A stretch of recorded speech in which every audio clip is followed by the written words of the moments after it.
What's up, YouTube?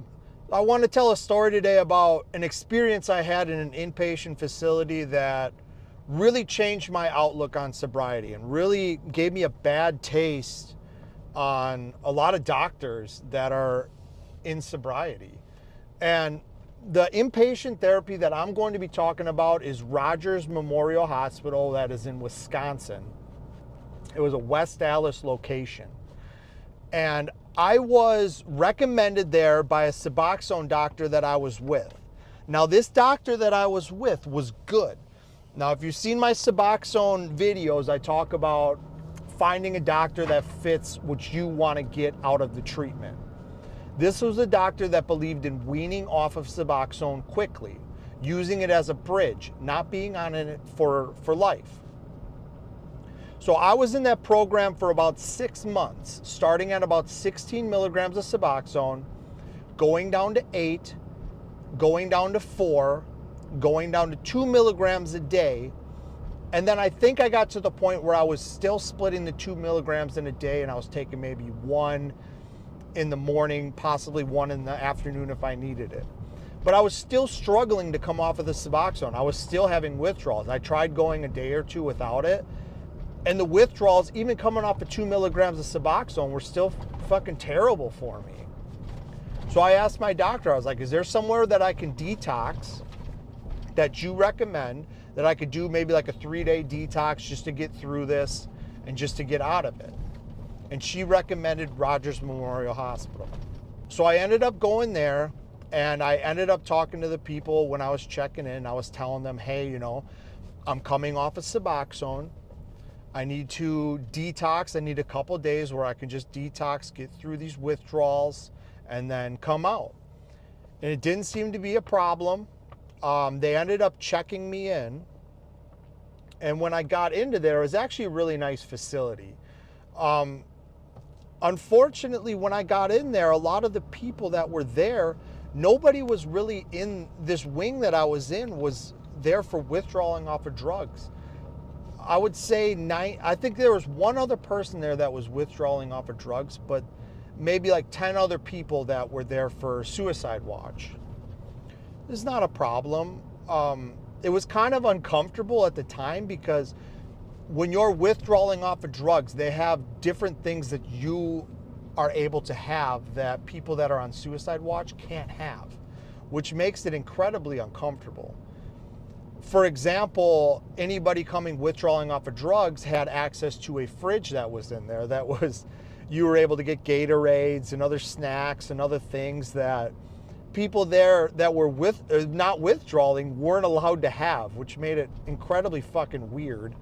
So I'm not quite sure why they mix those two together, that I'm sitting here drinking Gatorades and eating snacks, and the majority of everybody next to me wasn't allowed to have them. When we would go down to lunch, I was the only person that was allowed to leave the wing to go down to the lunchroom to eat food. Everybody else was locked in there. They weren't allowed to travel outside of the wing that we were in, which made it also incredibly awkward and weird because they got different food than I did. I was able to get better food. So when I got back there and I was talking about like, hey, what did you have for breakfast? What did you have for lunch? Like, they were not getting the same food that I was getting, which made it also fucking weird. So I had been in there about maybe 2 hours before I got a call from one of the nurses and said, hey, the doctor's ready to see you. So I was like, what the fuck? Like maybe it was like a therapist or something. So I went to go see him. I went into his office. He was this shorter guy. His name ended up being Dr Moy was his name. I think he's still practicing today. Dr. Moy proceeded to give me a packet that I really didn't look at too much. I was just kind of holding it. He was talking to me. And within 2 minutes of talking to him, he said, we are going to be starting you out on 16 milligrams of Suboxone and blah, blah, blah, blah, blah, blah. After that, I wasn't even listening. And I'm like, hey, whoa, what are you talking about? I'm like, I'm here withdrawing off of Suboxone. I'm going through a detox on it. I'm coming off of it. And he's like, oh, no, no, no, no, no. He's like, this is a thing that needs to be for life. Like, you need to be on Suboxone the rest of your life. He's like, he's showing me his packet.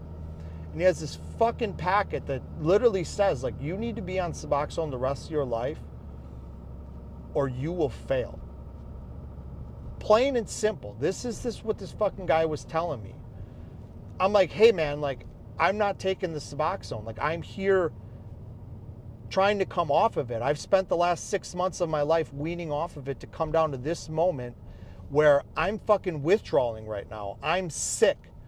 And I got a doctor in front of me just waving Suboxone in front of my face saying, you need to take this or you're going to fail. Needless to say, I was super fucking angry, super mad. Like, just fucking imagine, you know, like, imagine you go to a fucking detox facility coming off of alcohol and they're waving fucking alcohol in front of your face.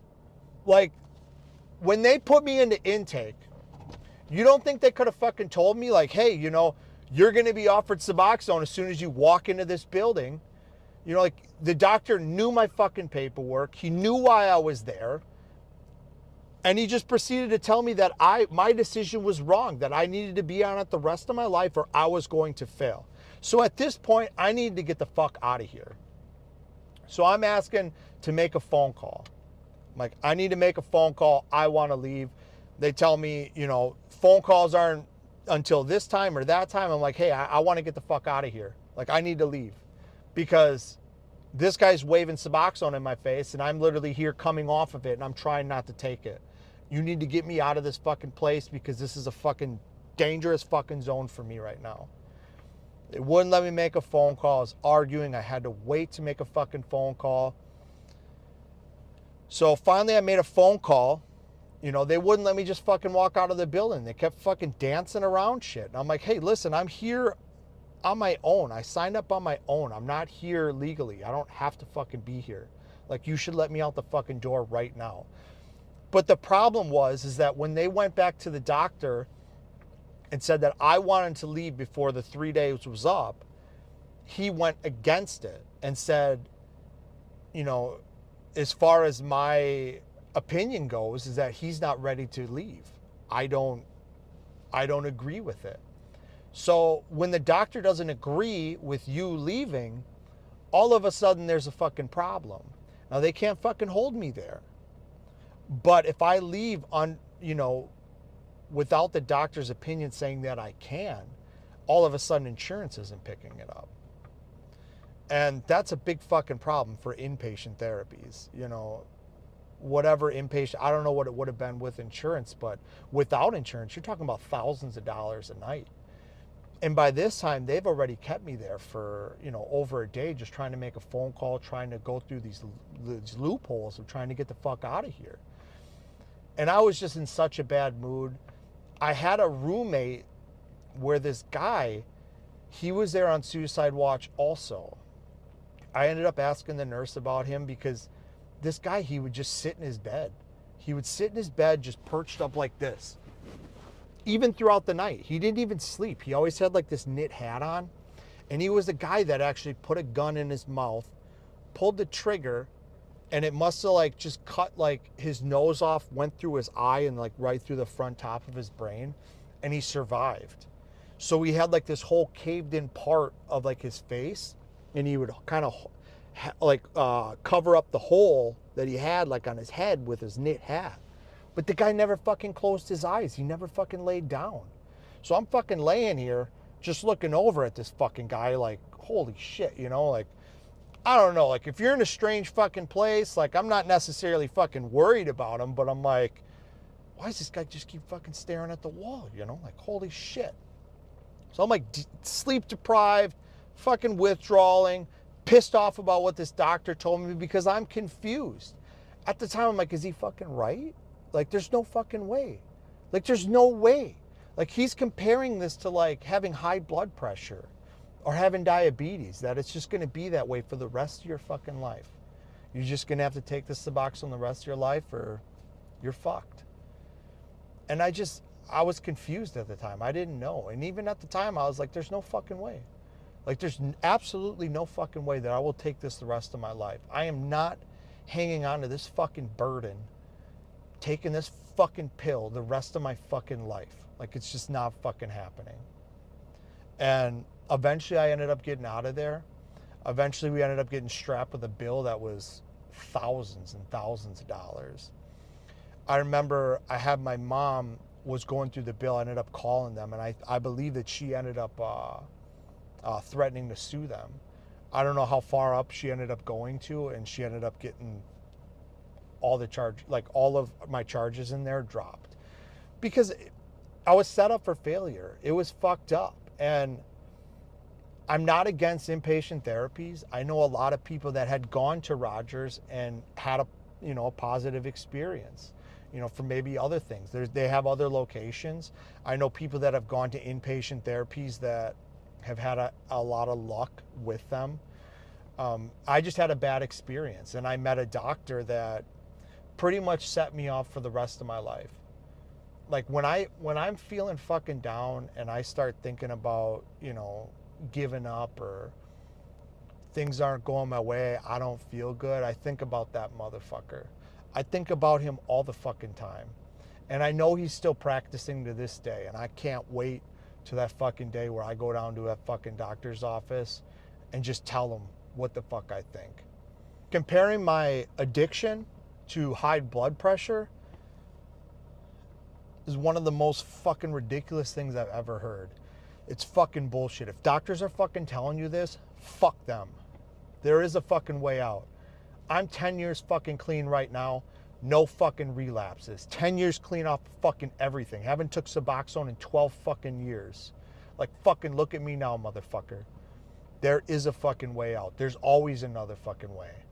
Guys, I fucking love you. Hope you guys are having a fucking great week. We'll talk to you if you like the content. Subscribe, like. I'm out.